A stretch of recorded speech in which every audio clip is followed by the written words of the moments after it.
Coucou. Mais je deviens toute rouge tellement je suis pas à l'aise de faire une vidéo YouTube vraiment. Premier degré, je deviens toute rouge. Bref, j'espère que tu vas bien. Aujourd'hui on se retrouve pour une toute nouvelle vidéo qui va parler de mon parcours scolaire et professionnel. Parce que c'est ce qu'on me demande le plus sur Instagram. Mon parcours, tout ce que j'ai fait pour en arriver là où j'en suis aujourd'hui. Voilà, parce que c'est vrai qu'on peut vite s'y perdre parce que j'ai fait pas mal de trucs. J'ai arrêté pas mal de trucs, j'ai repris pas mal de trucs, donc au final on sait pas trop ce que je fais concrètement. Donc cette vidéo elle est dédiée à ça. Et je ferai de toute façon d'autres vidéos plus spécifiques sur du coup le métier que je fais actuellement aujourd'hui. Mais ça sera ça sera dans un second temps. Aujourd'hui on se concentre juste sur la chronologie de ma vie en fait. Donc on est parti. Je vais commencer par le lycée, bien que ce soit très loin, au moins tu le sais. À mon époque c'était encore un bac L, ESS, enfin quand on était dans le général.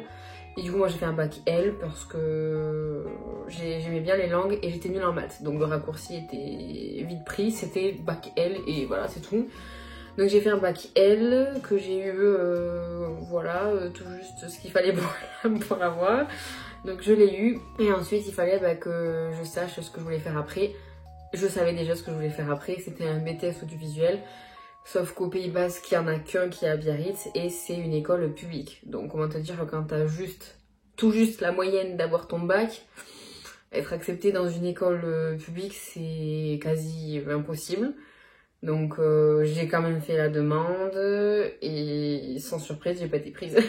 Et donc du coup avec mes parents on a commencé à regarder un petit peu des BTS dans de plus grandes villes. Donc on a regardé Bordeaux et Toulouse principalement vu que c'était les deux villes les plus proches de là où j'habitais. Et du coup j'avais pas envie de partir à Bordeaux en fait. Il y avait des choses à Bordeaux mais j'avais pas trop envie de partir à Bordeaux parce que toutes les personnes, je suis un peu marseillaise sur les bords mais pas mal de personnes de mon lycée partaient faire leurs études sup à Bordeaux et j'avais tout sauf envie de retrouver les mêmes têtes. J'avais vraiment envie de sortir de tous ces souvenirs que j'avais pu avoir collège, lycée et tout. Donc vraiment Bordeaux je voulais pas du tout. Et au final je me suis retrouvée à Toulouse dans une école privée. Donc mes parents m'ont payé ces études là. Donc j'ai fait 2 ans de BTS audiovisuel option montage. Donc ça se voit peut-être pas, en tout cas pas sur mes vidéos YouTube. Mais en fait je suis diplômée d'un BTS en audiovisuel en montage. Donc en fait le montage est mon domaine de prédilection. Voilà donc... À mes heures perdues, ça m'arrive de faire quelques petites vidéos de montage très sympathiques. Ensuite... attendez, j'ai fait quoi ensuite Ah oui, j'avais déjà en tête l'idée de partir au pair aux États-Unis parce que j'avais des potes qui avaient fait ça et ça me donnait vraiment trop envie. Sauf que je m'étais dit que ça valait peut-être plus le coup d'attendre d'avoir la majorité internationale qui est donc de 21 ans. Comme ça, si je dois partir, je pourrais tout faire sans problème là-bas. Au final, j'aurais pu y réfléchir à 2 fois parce que quand je suis partie, c'était en plein Covid. Mais bref, ça, je vais en reparler après.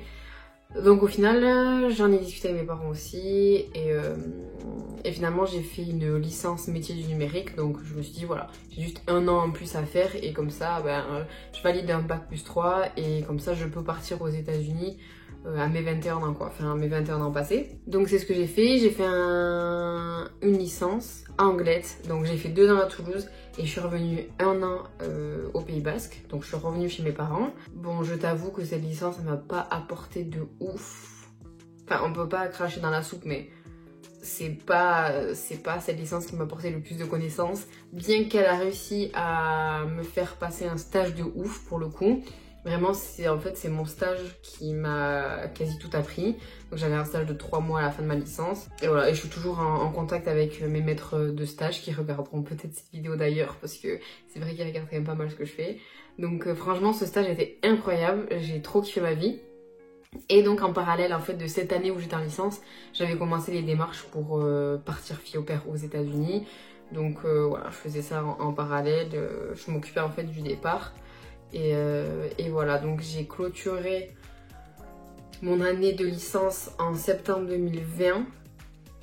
Donc une fois que mon stage était fini, que j'ai passé tous les oraux et tout, voilà, j'ai eu ma licence et je me suis occupée des paperasses pour le départ pour les États-Unis. Et à côté, je travaillais pour me faire un peu des sous de côté, justement pour avoir de l'argent de poche pour partir, pour avoir quand même une sécurité et pas arriver sur le sol américain avec 0 € quoi.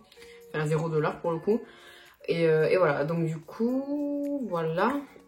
Ensuite, qu'est-ce qui s'est passé?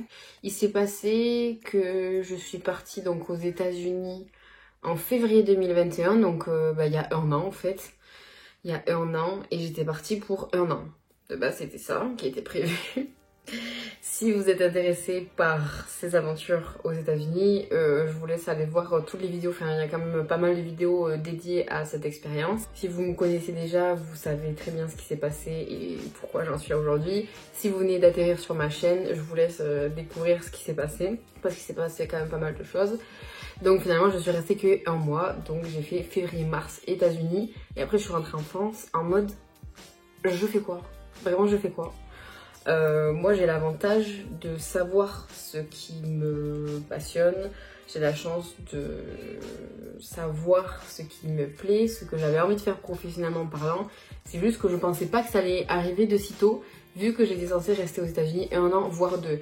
Donc pour moi en fait cette responsabilité de me dire ok, qu'est-ce que je fais de ma vie pour gagner ma vie, et voilà. C'était encore un peu loin derrière moi. Je m'en préoccupais pas trop quoi. Donc là, du jour au lendemain, il a fallu que je me dise ok, ben là, welcome to la vraie vie, et il va falloir que je me décide. Et c'est le moment en fait de savoir à nouveau ce que je vais faire. Ce que j'ai pas précisé, c'est que en la même année, alors attendez, c'était quand? En 2020. Donc c'était pendant ma licence. Ouais, c'est ça. Je me suis déclarée auto-entrepreneur en tant que photographe vidéaste. Donc ça fait maintenant 2 ans que je suis à mon compte en tant que photographe vidéaste. Donc j'avais déjà quand même un pied dans la vie active à mon compte. Donc ça c'était quand même un plus.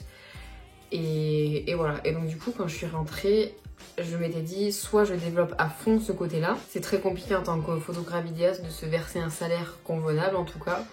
Et même si dans l'idée c'était que je reste chez mes parents et je mets des sous de côté pour ensuite moi pouvoir prendre un appart ou voyager, etc. Mais je t'avoue que j'étais pas trop, j'arrivais pas trop quoi. J'étais pas à fond là-dedans. J'arrivais pas. En fait, j'ai beaucoup de mal à faire le deuil de mon retour des États-Unis, donc c'est vrai que ça a été un gros frein pour mes projets futurs. Après, bon, je pars du principe que tout arrive pour une raison et tu comprendras plus tard que finalement, heureusement que ça s'est passé comme ça. Et finalement, encore une fois, hop, un petit tour de table familial, qu'est-ce qu'on fait? Enfin, surtout, qu'est-ce que je fais? Qu'est-ce que vous en pensez? Donc, ma mère me dit, bah écoute, pourquoi tu ferais pas un master en alternance? Au moins, ça te permettra d'avoir un bac plus 5 et c'est toujours un bagage en plus. Et ça te permettra aussi voilà, d'avoir un salaire tous les mois, de gagner en expérience professionnelle, etc. Et j'ai trouvé l'idée pas mauvaise. Donc du coup, c'est ce que j'ai fait. J'ai essayé de trouver une école qui me permettra de faire cette alternance.